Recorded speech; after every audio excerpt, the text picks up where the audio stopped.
Hey, Ewow, I think I have an idea. What's up, dog? Don't ever call me that. I have an idea that could get us close to the king, the situation, Ahashverosh. It could be a real leg up for our people. Oh, you mean like Angelina Jolie? What? No, the king. The dude in the big house. Isn't that the guy that tries to grope everyone? No, that's Herman Cain. I'm talking about the situation. Whatever, what's the plan? I heard on the news that there will be a series of auditions, judged by a panel including King, the situation, Ahashverosh, to find a new queen. It's like that singing show. You mean The Voice? No, that's the one with Christina something or other. You know what I'm talking about, the one with J-Lo and that other hot woman. That's not a woman, that's Steven Tyler. Whatever. You think you can do it? Let's give it a shot. Just one thought. You might not want to mention that whole Jewish thing.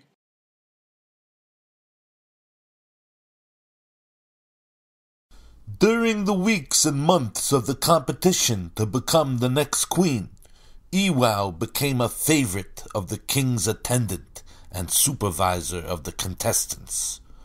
The whole time Esther kept her Jewishness a secret.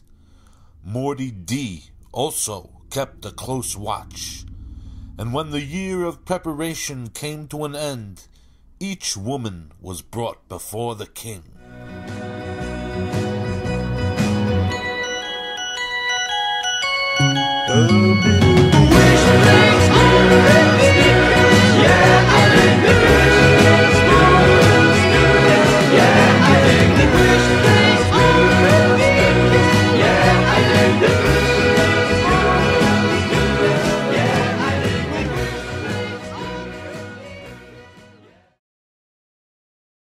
Hi, I'm Ricky Gervais, and for some reason I was asked to host this thing.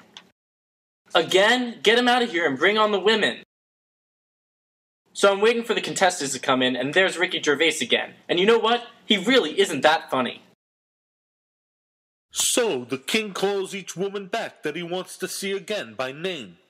But when it's Ewow's turn to see the king, the situation, Ahashverosh, immediately calls an end to the contest because he knew he found his queen.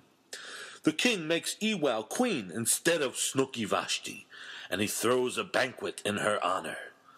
And Esther kept the fact that she was Jewish a secret, just as Morty D had told her. Oh, Ewell, I knew when I saw you move like Jagger that you'd be the right woman to be queen. As long as you think that I move like Jagger and not rock like a rabbi.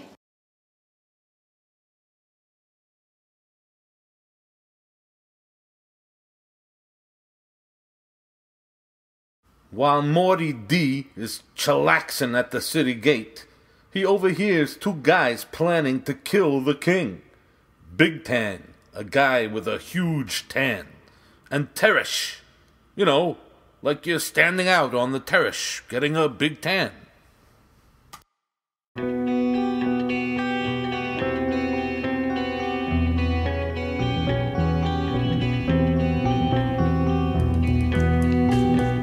Everybody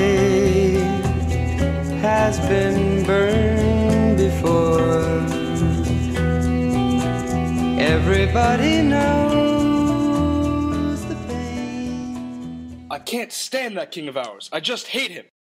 The way he dresses, the way he talks, the way he sings worse than Steven Tyler singing the national anthem.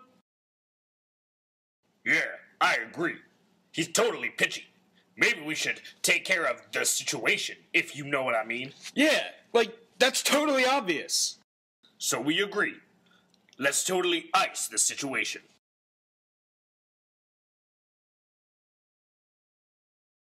So I was just sitting around and I heard these two guys talking about killing the king. I couldn't believe my ears. I had to tell Ewow, so I went into action.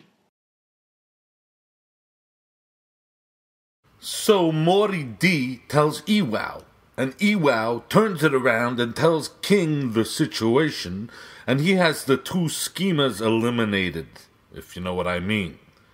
And all of this is written in the king's diary, so he wouldn't forget about it, although he soon does. Meanwhile, the king promotes a very suspicious character named Haman, a real wazbag, and appoints him as second command of the whole kingdom. At Haman's request, the king orders all his subjects to bow when they would see him. Of course, Morty D doesn't bow down to him because he is a Jew.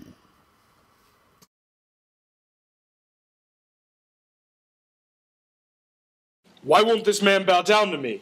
Didn't you know Morty D is Jewish? I knew it! The Jews are responsible for all the problems in the world. What are you, Mel Gibson? I don't know who that is, but I think I like him.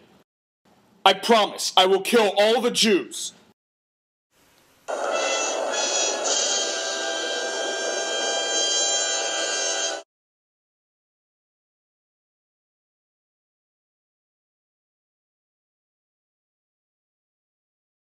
You know, King, there is a certain people scattered all around the Persian Shore that has its own set of laws. Their laws are different, and they don't want to follow your laws.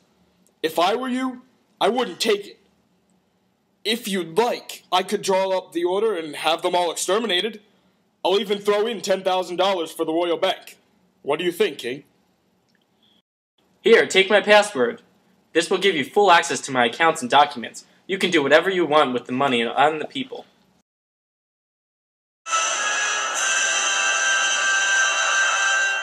And so Haman had orders written up with the king's signature, and had copies sent all over his kingdom in every language that the people spoke. The orders, written in the name of King Ahasuerus, called for the elimination of all Jews on one single day, the 13th of Adar, and for all the possessions of the Jews to be taken. The orders were written, signed, sealed, and delivered throughout the Persian Shore, and were posted in public so everyone could read it and be ready for that day. The order was declared in Shushan, and while Haman and the king sat down for a feast, the people of Shushan were seriously confused. I'm so confused!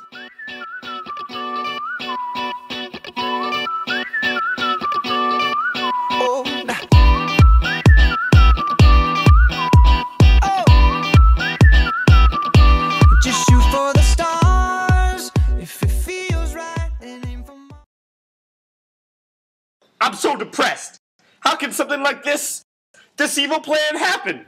Ewow tried to get Morty D into the club, but Morty D wasn't going to change his clothes. So Ewow tells her personal assistant to find out what was wrong with Morty D. So we found Morty D in the city square just outside the palace, and there Morty D told him all that had happened, about all the money that Haman was going to give to the royal treasury to pay for the destruction of the Jews. Morty D gave Ewow's assistant a copy of Haman's letter to show to Ewow. Morty D explained that Ewow will have to go to the king to plead for her people. But Esther sent word back to her foster father, Morty D. Everyone knows that no one is allowed to be in the king's presence unless he raises his golden scepter and asks for you. Don't think that just because you're the queen, you will escape with your life. Without your help, the Jews will probably be saved by someone else, but maybe you became queen for this very reason, to save the Jews. Then I will proclaim a 3-day fast. Every Jew in Shushan will go without food for 3 days and nights, and at the end of the fast, I will approach the king.